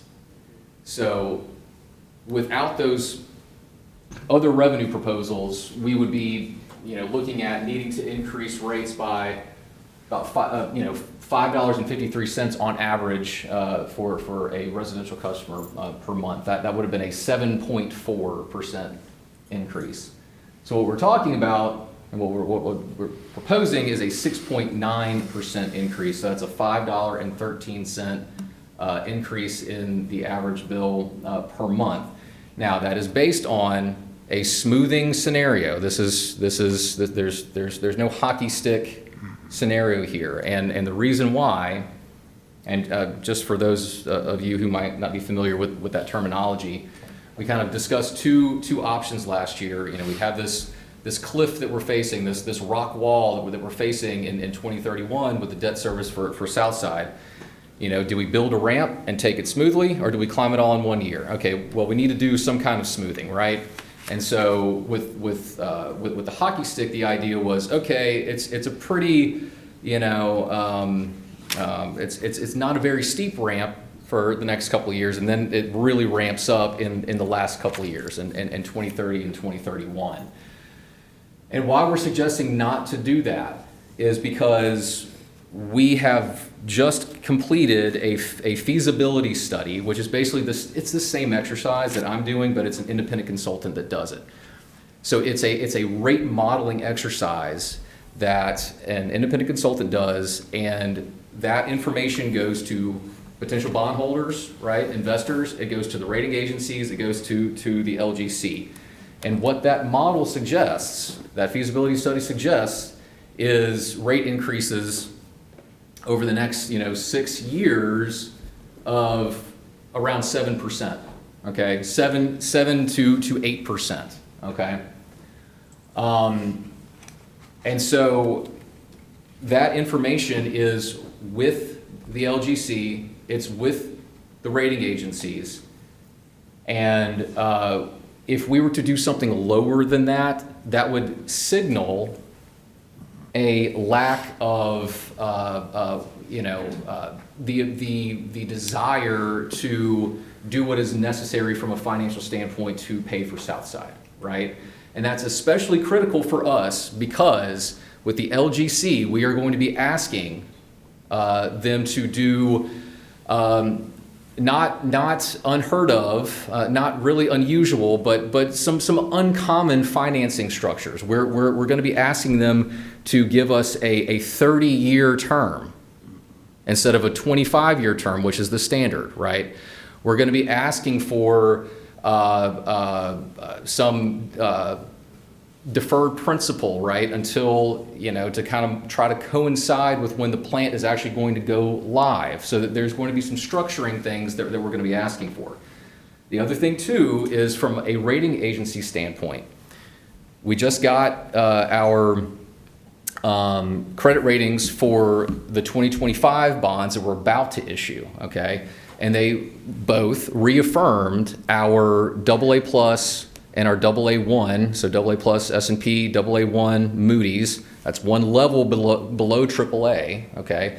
They affirmed our ratings. Now, what they both noted was, from a pure financial metric standpoint, we're a little weaker than we were in the past, and maybe downgrade worthy in terms of just the metrics, right? In terms of just the metrics.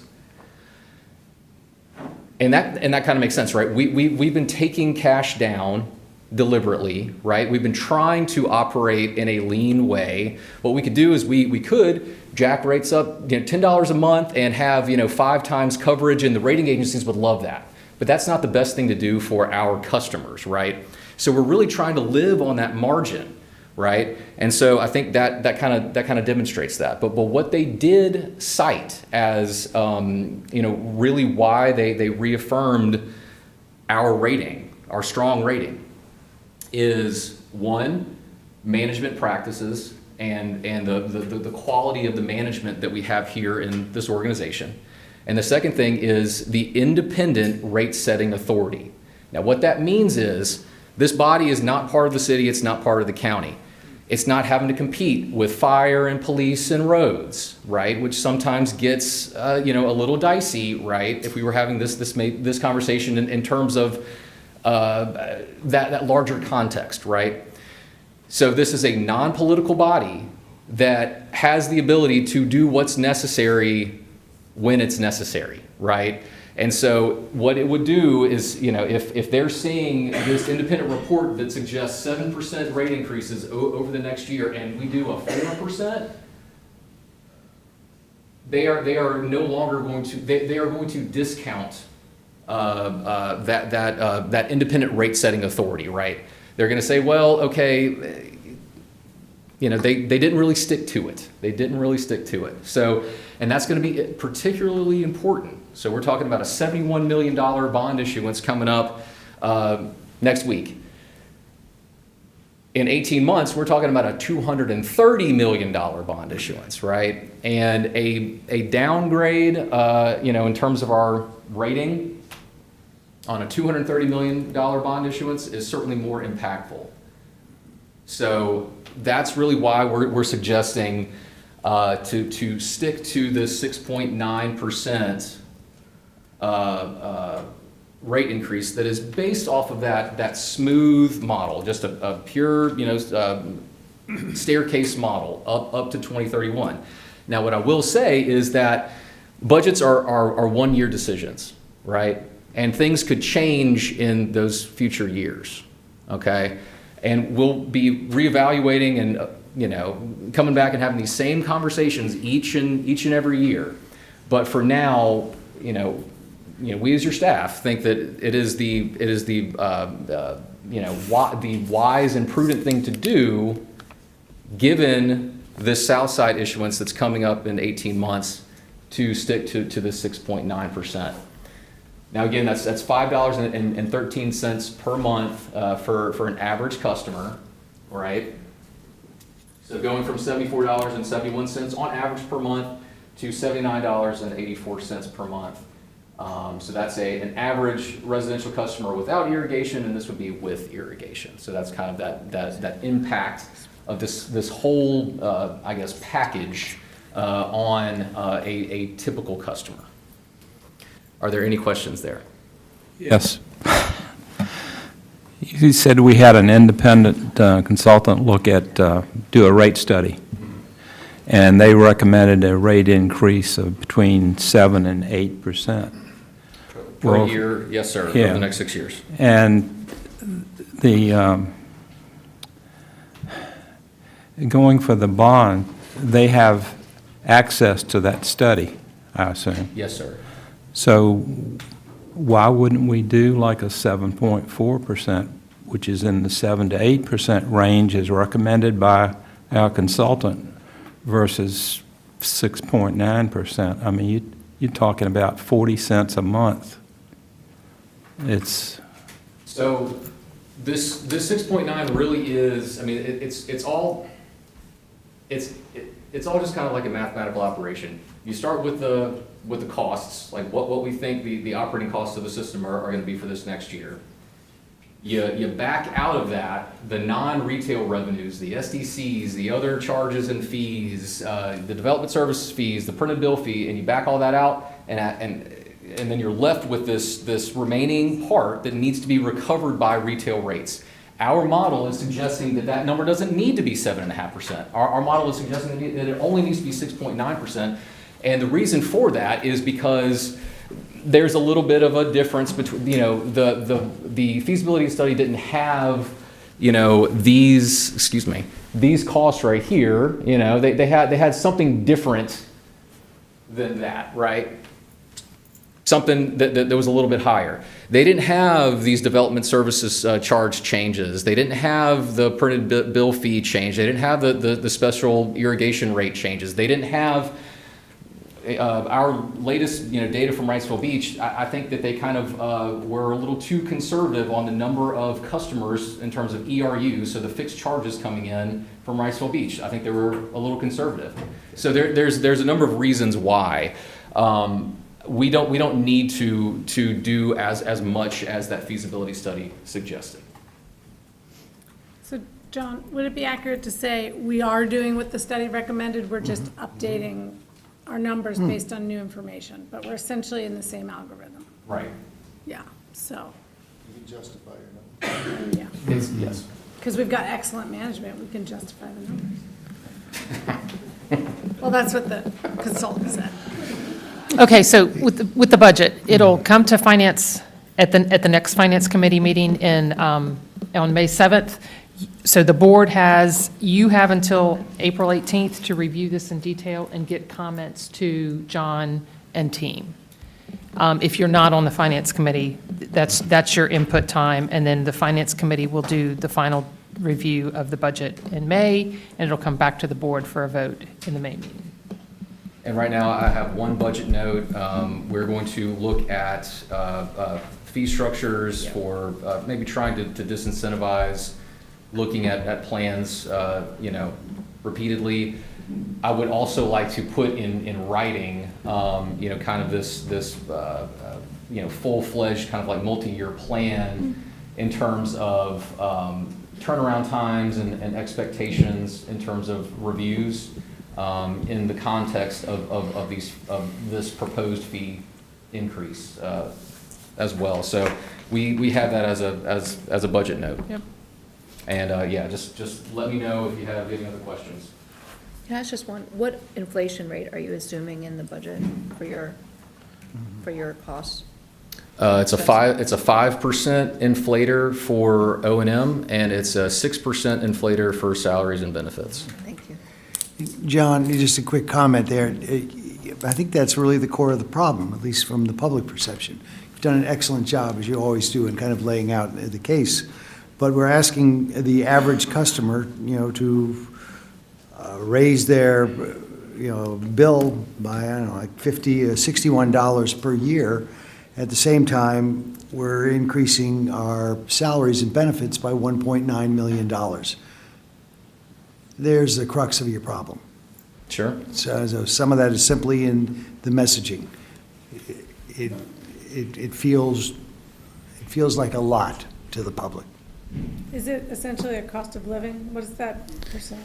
So, yeah, when we looked at the inflationary numbers, so we're always kind of playing catch-up, right? So when we looked at the inflationary figures over this past year, it's around 3%. Now, remember that this is not only supposed to be kind of a cost of living adjustment, but there's also supposed to be some kind of merit component to this.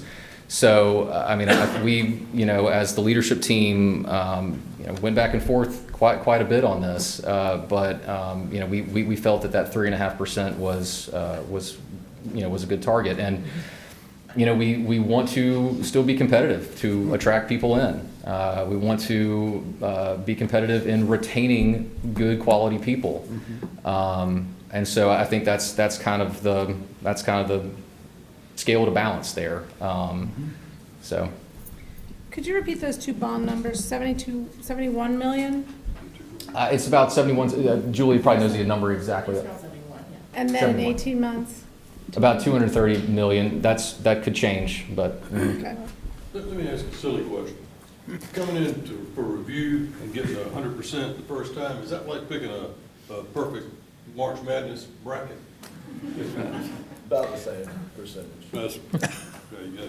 I mean, And I you would. can give them one and then a comeback, include that in the rate. Okay, staff will take that.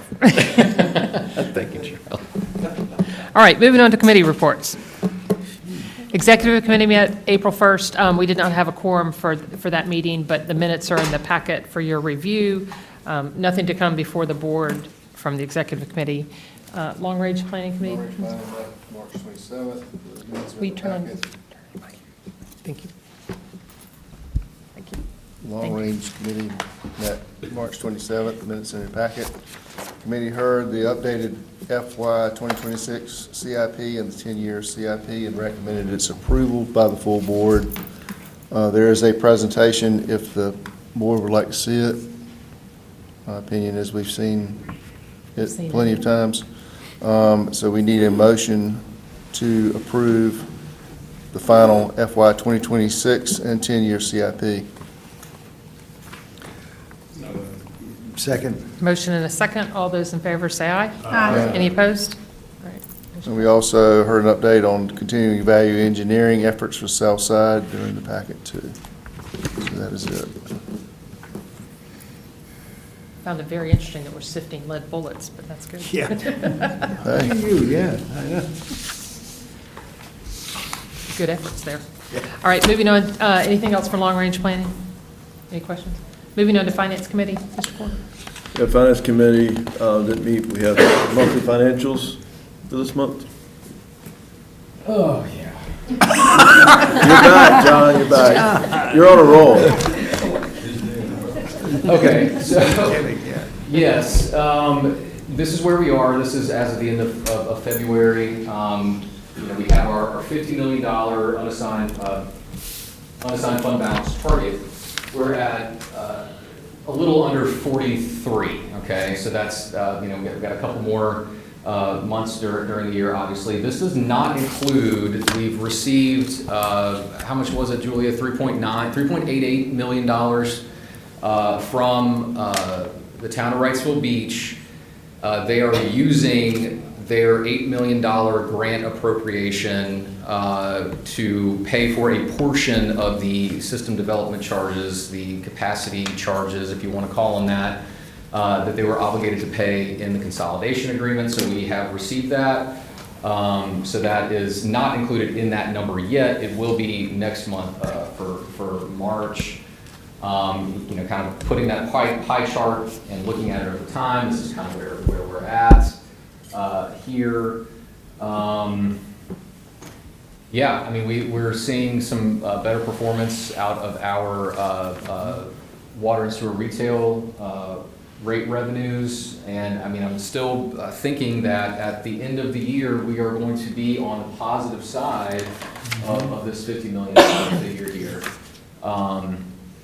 So let's see, is there anything, I did mention about the ratings that were reaffirmed. I want to say that the bond sale is on the 16th.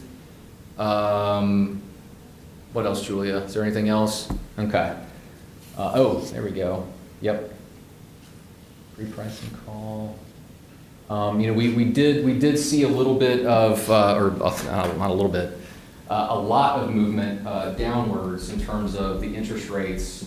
That was earlier this week with all the tariff stuff. That has all come back up. We actually had a call to try to see if we wanted to move up the sale date to try to take advantage of how much rates had dropped, but they're all back up. So, and this is just a very volatile time right now.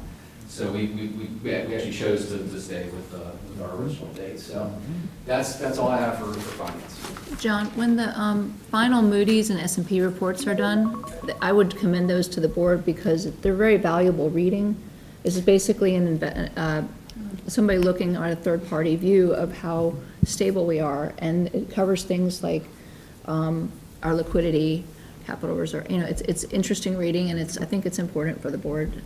So it might be worth sharing with us. Thank you, Ms. Hudson. I actually did want to mention that we are going to be putting in the weekly update this week. Just a summary of what those bond rating reports have in there. We will also share with you the actual press releases and reports as well. Thank you. Mm-hmm.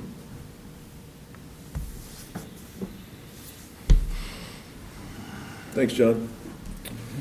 We have two items. Item 2's in closed session, but so we'll go to item 3, the amendment to the SCADA services. Okay. That's cord, right? You want to present the item? This is the on-call. Yeah, the on-call the on-call country. So back to follow.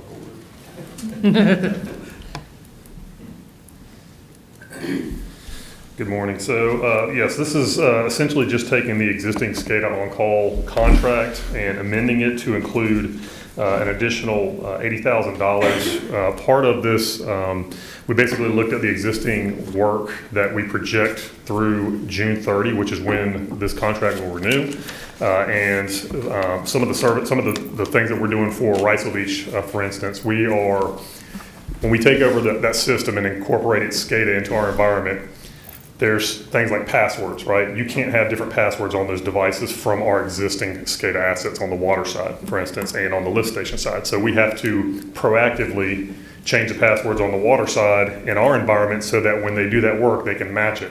Otherwise, the communication, none of that will work. So we're doing that in advance of that. So this on-call takes into account that type of work. It also takes into account we heard the north side blowers. When those things went out, we had integration work. That stuff broke, and we had to reach out to our integrator to come in and remotely help support us in making sure that those things were fixed.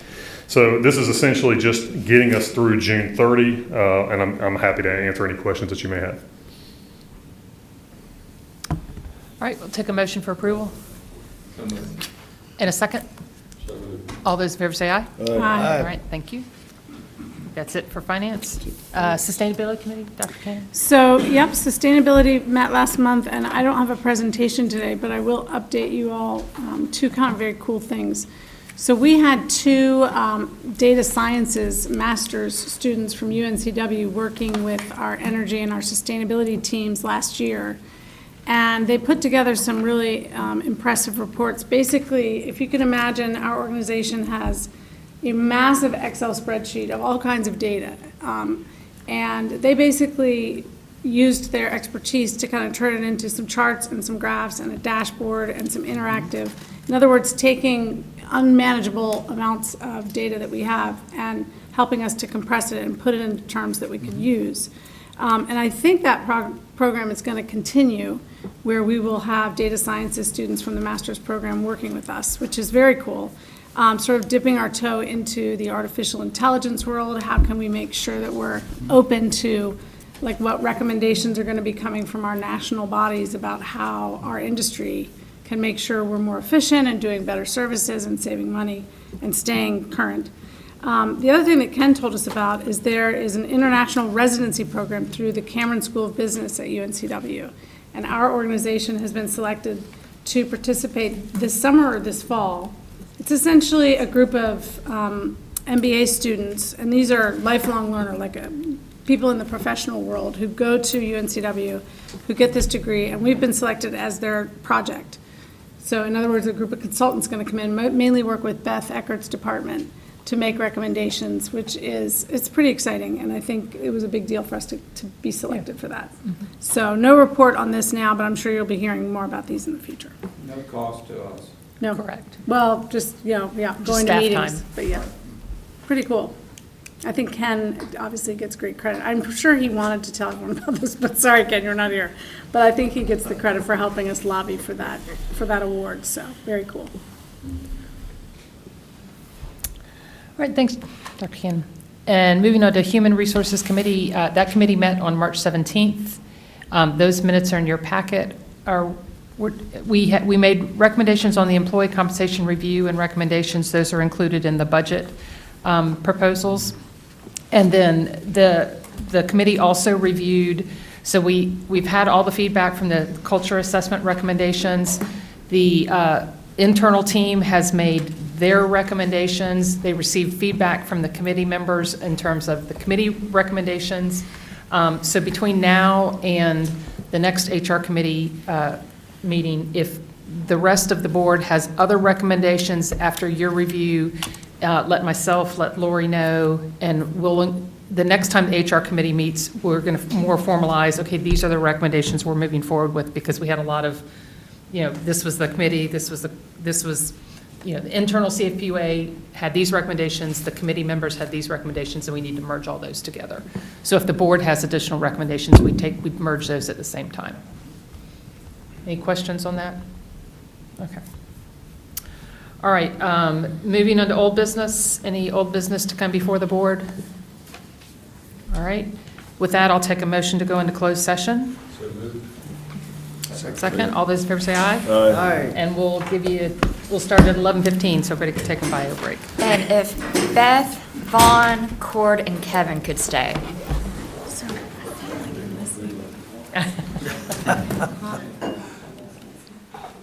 Nicoletta, we can start with the scan.